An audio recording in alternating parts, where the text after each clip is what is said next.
शहर में दीनू नाम का एक बहुत ही बड़ा व्यापारी रहता था। उसका मच्छर भगाने का बहुत ही बड़ा कारोबार था। इस दुनिया में उसका कोई भी नहीं था। उसके माता पिता पहले ही गुजर गए थे और उसने अभी तक शादी भी नहीं की थी। एक बार दीनू अपने गांव आया हुआ था। तब उसने प्लानिंग की कि इस बार मैं बहुत ही दिनों बाद में आया हूँ तो अच्छे अच्छे छुट्टियां मना कर जाऊंगा। वैसे भी काम धंधे के चक्कर में मैं छुट्टियां नहीं लेता हूँ। दीनू आराम से अपने घर में खटिया पे सो रहा था। तभी उसका पड़ोसी राजू वहाँ पर धीरे धीरे आ जाता है और दीनू से बोलता है कि वाह दीनू भैया, आज तो बहुत दिनों बाद में आए हो, अब तो रुकोगे ना थोड़े दिन। तो दीनू भैया बोलते हैं कि हाँ बिल्कुल थोड़े दिन तो रुकूंगा क्योंकि काफी दिनों के बाद मुझे छुट्टी मिली है। तभी राजू बोलता है कि चलो कोई बात नहीं, लेकिन घर के खिड़की दरवाजे बंद रखना, यहाँ पे तुमको थोड़ा खतरा है। तो दीनू बोलता है कि खतरा? कैसा खतरा? मच्छरों का खतरा है? तो कोई दिक्कत नहीं, मेरे पास मच्छर भगाने वाला स्प्रे है, मेरी खुद की कंपनी का ही है। तो राजू बोलता है कि काश मच्छर होते, क्योंकि मच्छरों का तो कोई बात नहीं, यहाँ पर भूत और चुड़ैलों का साया ज्यादा है। अक्सर इस गाँव में भूत और चुड़ैल आकर आदमियों को परेशान करने लगते हैं। दीनू ये सब बातें सुनकर हैरान हो गया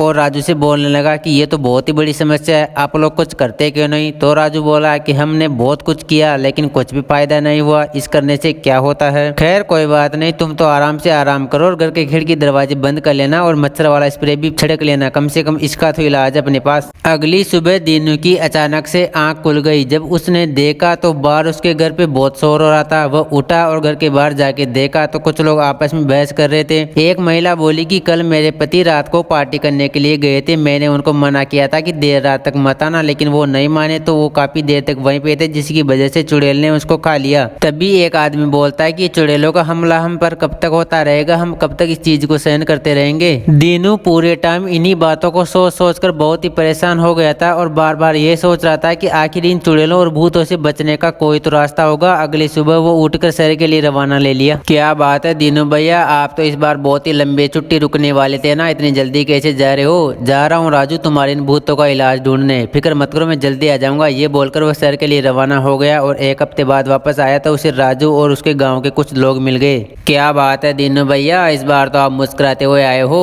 अरे राजू बात ही कुछ ऐसी है, तुम्हारे लिए बहुत ही खुशखबरी है, तुम्हारे उन भूतों का इलाज लेके आया हूँ। भूतों का इलाज? ऐसा क्या लेके आए हो? राजू मैंने अपनी कंपनी और एक बड़ी कंपनी से मिलकर एक ऐसा स्प्रे बनाया है जिससे आप मच्छरों की तरह भूतों को भी भगा सकते हो। अरे क्या बात कर रहे हो राजू भैया, भूतों को भगाने वाला स्प्रे बनाया है क्या? ये कोई मजाक थोड़ी है। अरे नहीं नहीं मजाक नहीं है, बिल्कुल आप मच्छरों की तरह भूतों को भी भगा सकते हो, लेकिन अगर ये काम नहीं किया तो उसकी भी तुम फिक्र मत करो, मेरे पास उसका भी इलाज है। पहले मैं ट्राई करूंगा, तुम मुझे सिर्फ इतना बताओ कि वो भूत मुझे कब और कहाँ मिलेगा। आज रात गाँव के सभी लोग दीनू के घर में चुप कर बैठे हुए थे और उस भूत के आने का इंतजार कर रहे थे। जैसे ही आधी रात हुई वहाँ पर एक भूत चलता हुआ आ रहा था। तब उसने देखा कि यहाँ पर तो कोई नहीं है, मेरा शिकार कौन बनेगा, मैं तो आज भूखा ही मरूंगा। इतना ही कहते ही दीनू अपनी खिड़की से बाहर आ गया। उसे देखकर भूत ने कहा कि वाह तू आ गया, आज मेरा शिकार, मेरा पेट भर जाएगा। तो दीनू ने कहा कि देखते हैं वो तो कौन किसको खाएगा। इतना कहकर दीनू ने अपना स्प्रे निकाला और उस भूत के ऊपर छिड़क दिया। स्प्रे छिड़कते ही भूत की आंखों में जलन होने लगी, उसे कुछ दिखाई नहीं देने लगा। इससे पहले कि वो कुछ कर पाता दीनू ने फिर से अपना स्प्रे छिड़क दिया। भूत को अत्यधिक जलन हो रही थी, जिसकी वजह से वो वहां से डर का मारा भाग गया। अगली सुबह गाँव के सभी लोग बाहर आए और दीनू की प्रशंसा करने लगी कि वाह दीनू भैया, तुम्हारे स्प्रे ने तो कमाल कर दिया, इसने तो भूतों को भगा दिया। तो दीनू ने कहा कि हाँ बिल्कुल, अब आपको भूतों से डरने की कोई चिंता नहीं है, इस स्प्रे का यूज करो और भूत भगाओ, आपको भूतों से डरने की कोई भी जरूरत नहीं है। अब से सभी लोगों के पास एक एक भूत भगाने वाला स्प्रे था। सभी लोग भूतों से नहीं डरते थे, बल्कि भूत ही लोगों से डर डर कर भाग रहे थे।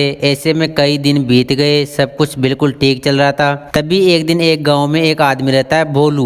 वो बहुत ही लालची था, साथ ही साथ दीनू से जलता भी था। तो उसने बोला कि ये दीनू देखो, शहर में तो अपना बिजनेस बढ़ा ही रहा है, बल्कि यहाँ पे गाँव में आके लोगों को भूत वाला स्प्रे बेच बेच कर के आप करोड़पति से अमीर बनना चाहता है। ये मैं ऐसा होने नहीं दूंगा, इसका जो पूरा बिजनेस है वो मैं ठप कर दूंगा। ऐसा बोलकर भोलू ने भी अगले दिन भूत भगाने वाले स्प्रे की दुकान खोल ली। अरे ये सब तो मिर्ची वाले आम स्प्रे हैं, लेकिन कोई बात नहीं, पहले से ही दीनू वाले स्प्रे से भूत तो काफी डरे हुए हैं, उन्हें लगेगा कि ये स्प्रे दीनू वाले असली स्प्रे हैं और मेरा बिजनेस अच्छा चलता रहेगा। ऐसा बोलकर भोला ने कई सारे स्प्रे बेच दिए। एक दिन वो दुकान बंद करके अपने घर जा रहा था और जो महिला भोले की दुकान से वो लेकर आई थी स्प्रे, उसे वो रास्ते में जाने लगी तो आधी रात हो गई। तब उसने सोचा कि अगर भूत मिल गए तो, लेकिन कोई बात नहीं, मेरे पास तो भूत भगाने वाला स्प्रे है। इतना कहने पर ही वहाँ पर दो भूत आ गए, जिससे देखकर वो बहुत ही घबरा गई। लेकिन पहले तो वो घबरा गई, बाद में उसको पता चला कि मेरे पास तो स्प्रे है। वो बोली भूतों से कि तुम मेरे आगे मत आना, वरना मैं तुम्हारे ऊपर ये भूत भगाने वाला स्प्रे छिड़क दूंगी। तभी भूत नहीं माना, वो आगे आया तो उस महिला ने उसके ऊपर स्प्रे छिड़क फेंक दिया,